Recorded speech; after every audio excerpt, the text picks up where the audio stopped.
Hello everyone, welcome back to my YouTube channel. My name is Stacy Anjeline and this is Stacy Anjeline Travels, and in our visit today we are going to be visiting the famous NABONGO Cultural Center, that is Echiembejo, as known with the villagers of that particular place. This NABONGO Cultural Center is found in Mumias, Kenya, that is in Kakamega County.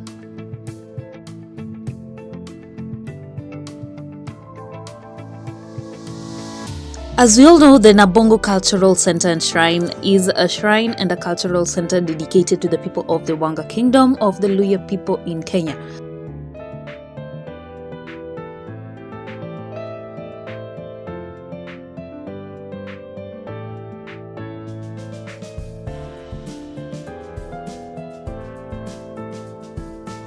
So locally known as the Echiembejo, the shrine is managed by the Luhya Council of Elders. This particular center was officially opened on December 13th, 2008 by training NABONGO Peter Shitawa Mumia II and the former Prime Minister of Kenya, that is Honorable Raila Odinga.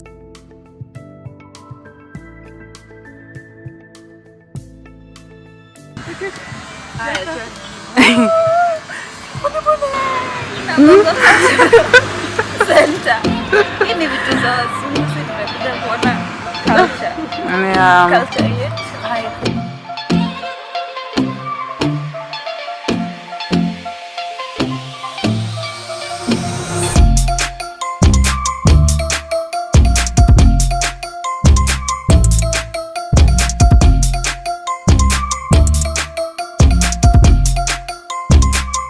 The site contains various structures on the 12 acres of land, that is Royal Mausoleum, a cultural center, the museum, library, and of course a restaurant.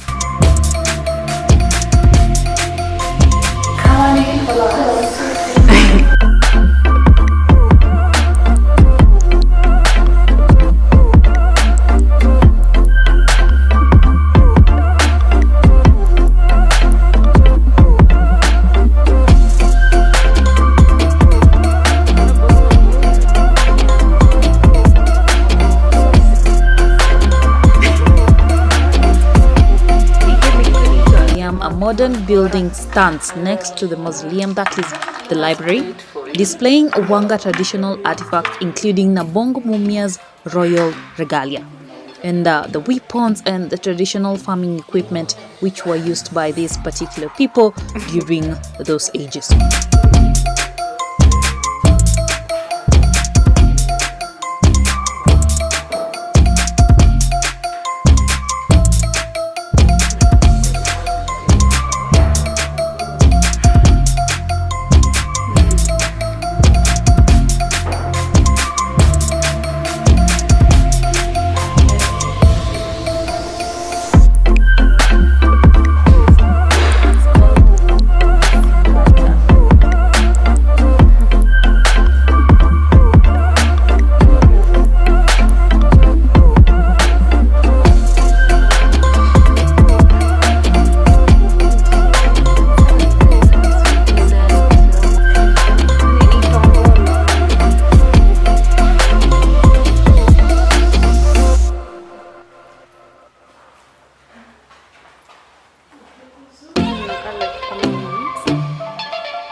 the elders of Igobi village.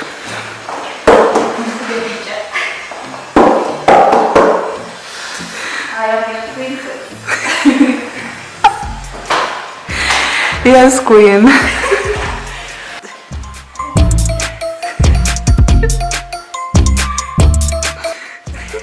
So the mausoleum holds the tombs of the past Wanga kings, that is the Nabongo wa Mukoya, Nabongo Shiundu, Nabongo Mumia, and Nabongo Shitawa.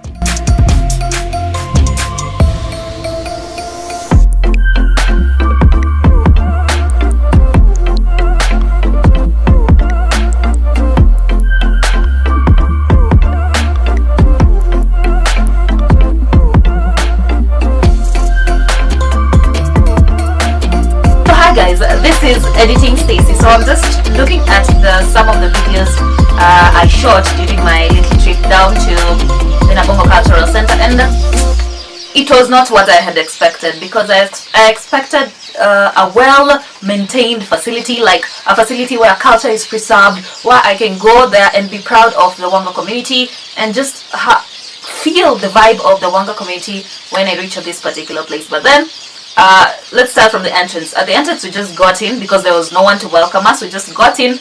We looked confused because we didn't know where to start with. Then we just met with a person from there. It looked like they were holding like kind of a meeting there or something in one of the huts. And we just asked if we could take pictures and if we could walk around and see what the place has to offer. And yeah, they didn't ask for any identification. They didn't ask for anything. So we just took to ourselves to go and check it out, just without a guide, without anyone to guide us, without anyone to tell us anything about that particular place. So that is what happened, and I was momentarily, let's say, disappointed. Not momentarily, that the whole trip was a disappointment, because I didn't expect that. Because looking at the title of the place, the NABONGO Cultural Center, when you hear something like this, you feel the need to go and just read and study about the culture of the place. But what we got was a total different vibe from what it is expressed, and that was just the downside of the place.